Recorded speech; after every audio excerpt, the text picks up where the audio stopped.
পশ্চিমবঙ্গ সহ 5টি রাজ্যে নির্বাচন শেষ হয়েছে। আসল খেলা হয়ে গেছে গ্যাস সিলিন্ডারে।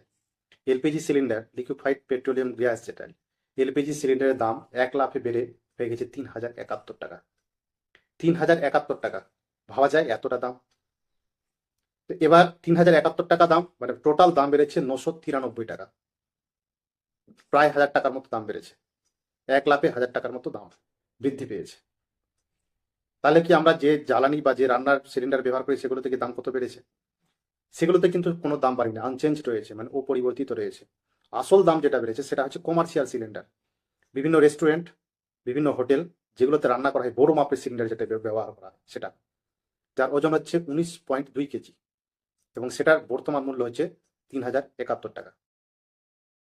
এবং যে ছোট সিলিন্ডার, যেটা 5 লিটারের সিলিন্ডার আমরা বলি, সেটার দাম বেড়েছে 261 টাকা। মানে যারা নিম্নবিত্ত মানুষ, যারা 5 লিটারের সিলিন্ডার ব্যবহার করে, মূলত বিভিন্ন হোস্টেলে যারা ছাত্র থাকে, স্টুডেন্টসরা থাকে, বিভিন্ন মেসে যারা থাকেন, বাইরে যারা বিদেশে কাজ করতে চান, তারা মূলত এই 5 লিটারের সিলিন্ডারটাই ব্যবহার করেন। এবং এই সিলিন্ডারের দামও বেড়ে গেছে 261 টাকা। হচ্ছে একটা রেস্টুরেন্ট মালিক যদি তার কস্ট সিলিন্ডার কিনতে যদি বেশি টাকা লাগে, তো সে নিয়ম মাফিক যে কোনো খাবারের উপর কিন্তু বেশি দাম চার্জ করবে। যদি একটা বিরিয়ানির প্যাকেট 120 টাকা হয়, তাহলে সেই ব্যক্তি বা সেই অনার কি করবেন, 150 টাকা বা 160 টাকা পার প্লেট করে দেবে, 30 থেকে 40 টাকা বাড়িয়ে দেবে। এটা অ্যাকর্ডিং টু তাদের নিজস্ব ব্যবসার অ্যাকর্ডিং বাড়াবে। টানটা পড়বে কার হাতে? আমার আপনার মতো সাধারণ পাবলিকের হাতে। যখন ভোট চলছিল, ভোট চলাকালীন কিন্তু কোনো দাম বাড়েনি, কারণ সরকারের সেখানে বাধ্যবাধকতা ছিল বিভিন্ন নির্বাচন নিয়ে।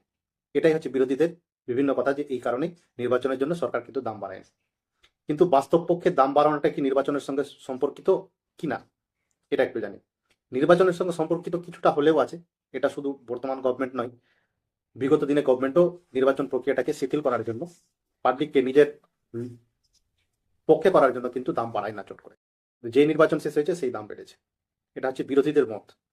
কিন্তু বাস্তব পক্ষে যেটা হচ্ছে, যে পেট্রোল, ডিজেল, এলপিজি সিলিন্ডারটা আসছে কোথায় থেকে সেটা জানতে হবে।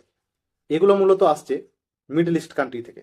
মিডল ইস্ট কান্ট্রি বলতে ওমান, সৌদি আরবিয়া, ইরান, এই ধরনের কান্ট্রিগুলো, এগুলো থেকে কি আসে? এলপিজি আসছে।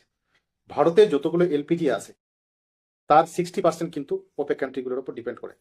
এবং এই 60%-এর মধ্যে প্রায় 90% এলপিজি সিলিন্ডার বা গ্যাসগুলো আসে এলপিজি হরমুজ ক্যানেল হয়ে, মানে হরমুজ প্রণালী বলে একটা জায়গা আছে মিডল ইস্টে, যেটাকে ইরান বন্ধ করে রেখেছে, মাঝে মধ্যে খুলে মাঝে মধ্যে আবার বন্ধ করে দেয়।